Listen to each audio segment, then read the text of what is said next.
అందరికీ నమస్కారం. నా పేరు డాక్టర్ వసంత్ కుమార్ గౌరాని. దారిలో వచ్చేటప్పుడు ఈసీఎల్ మార్గాన పొద్దున్న కొడుతున్నారు. ఏంటబ్బా అని చెప్పేసి చూశాను. అది కోనోకార్పస్. రోడ్డుపై ఉన్న ఎక్కడే సుమారు ఒక 2-3 వేల చెట్లు ఉంటాయి. అవి రోడ్డు పైన మధ్యలో ఆ చెట్లు నాటారు. అవన్నిటిని కూడా కట్ చేస్తూ ఉన్నారు. ఎందుకు ఈ కట్ చేస్తున్నారు అనుకున్నాను. అప్పుడే అనిపించింది కోనోకార్పస్ ఇది. ఈ కోనోకార్పస్ అనే విషపు చెట్లు ఏదైతే నాటినరో అప్పటికి హరితహారం అంటే ఆల్మోస్ట్ 4,573 కోట్లు.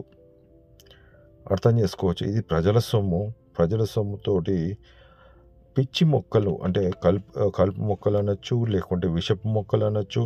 ఈ మొక్కలు ఇది కింద ఉన్నట్టయితే విషవాయు తీసుకున్నట్టే. ఎందుకంటే క్యాన్సర్స్ వచ్చే ఆస్కారం ఉంది కాబట్టి. దాంతోపాటు ఇది ఆక్సిజన్ తీసుకొని కార్బన్ డైఆక్సైడ్ వదులుతుందట. ఇంకా ఒక వింత విషయం ఏంటంటే దీనిపై పక్షులు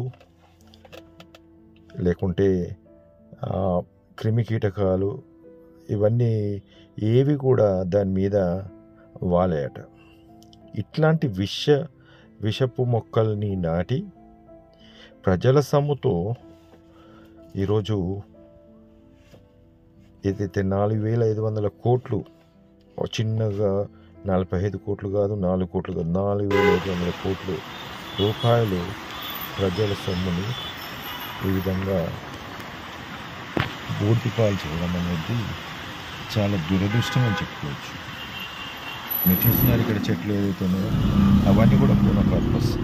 అవన్నీ కూడా చాలా ప్రాంతాలలో కూడా ఈ కోనోకార్పస్ చెట్లు అనేది పెట్టడం జరిగింది. వింత ఏంటంటే గుజరాత్ మిగతా రాష్ట్రాలలో 2017లో ఇవన్నీ విషపు మొక్కల్ని నాటద్దు, తీసేయండి, నాటిన కూడా దాన్ని కట్ చేయండి అని చెప్పేసి అక్కడ ప్రభుత్వం నిర్ణయం తీసుకొని తీసేయడం. కానీ చూడండి ఇక్కడ ఇది అంతా కూడా కోనోకార్పస్. ఇవన్నీ కూడా విషపు చెట్లు. ఈ విషపు చెట్లు ఎప్పుడైతే మనకు ఇవన్నీ ఎందుకు కట్ చేస్తారు?